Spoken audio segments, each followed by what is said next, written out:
So, have you ever wondered how gin is actually made, or what it would be like to create your very own gin?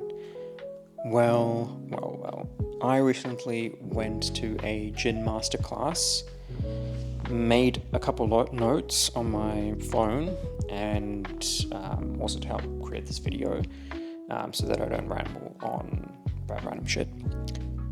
So I went to a workshop here in North Melbourne, which was at Here's to Looking at You Kid, which is a small family-run distillery in North Melbourne. And by the end of it, I walked away with my very own custom bottle of gin, which is awesome. So I have zero experience in gin. The only thing I know about gin is that I enjoy drinking gin and tonic. And I was just very curious about how gin was made, its origins, the whole manufacturing process. Every time I go to like farmers markets here in Melbourne, or even at random exhibitions, there like food exhibitions, there are always so many gin stalls. Each one, they would have their own unique twist to it. They would have unique flavors. That was really cool to taste and to see. So that made me curious. And so I was very looking forward to the workshop. And I just wanted to kind of share my experience. And hopefully that would help you if you wanted to do something like that, or you're thinking about doing something like this. And not sponsored by them at all. I don't think this video would get any views, but this is more of a video for myself, for my future self, to kind of look back on my journey in life, I guess. Anyways, so the class capacity is usually like around 10, but there were 4 people. Everyone was kind of like a enthusiast of gin, and were just curious to kind of learn more about it, and just like me. So that was fun, and the vibes were really good. And it was like a fun social kind of event as well. I'm alone in Melbourne, so I don't have any friends. Not to sound very sad or anything like that. I enjoy... Well, I'm new to Melbourne anyway, so anyways, that's a separate story. But it was a good event, good to kind of go out and talk to other human beings for a change.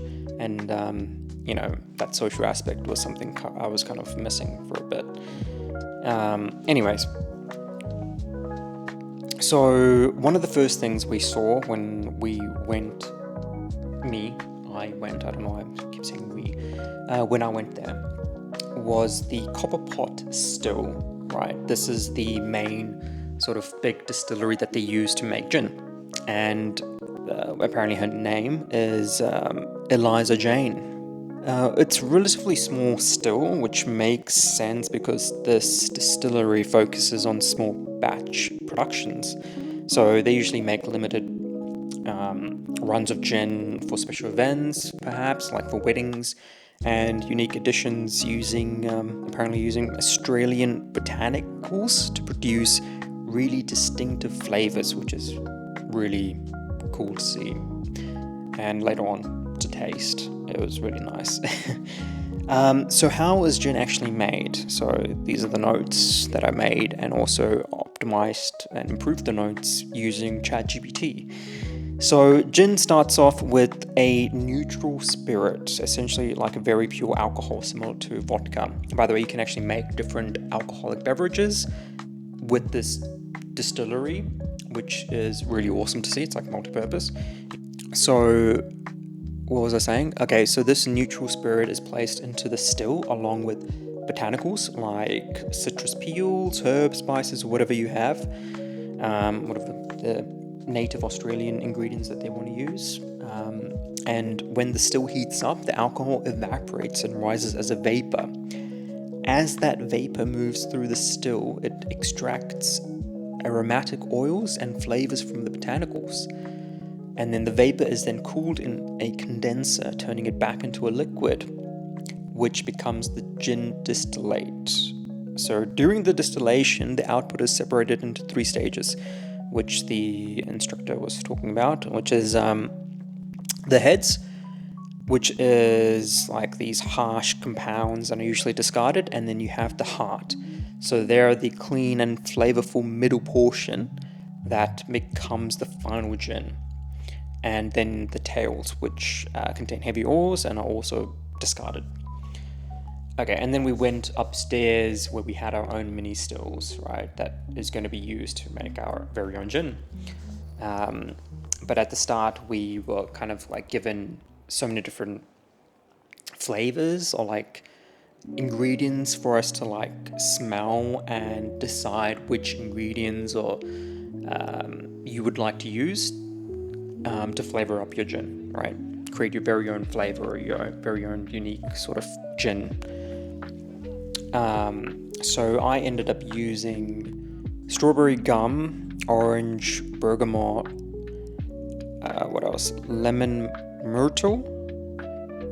Yeah, so it's a very citrusy forward flavor profile.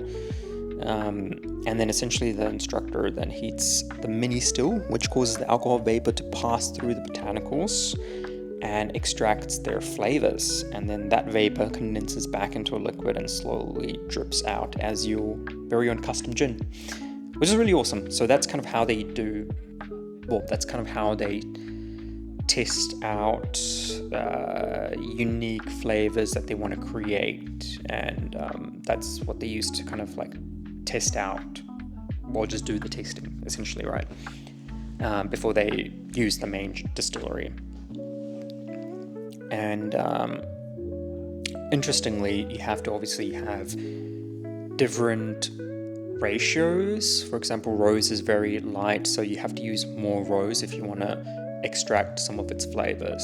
For example, heavier ones like bergamot, you don't have to use as much. Hopefully that makes sense. And then, of course, once your gin is ready, you get to name it. At that point, I was pretty exhausted, so I used AI again to help me name it, and I ended up going with Southern Citrus Bloom. But honestly, I had overall I had an absolute blast at that masterclass or workshop, whatever you want to call it. Definitely learned a lot about its origins, seeing the whole distillery and like the manufacturing process in person is just feels different, right? And it feels amazing to see it in person, and also get to try a lot of different gins, a lot of their specialty gins that they make.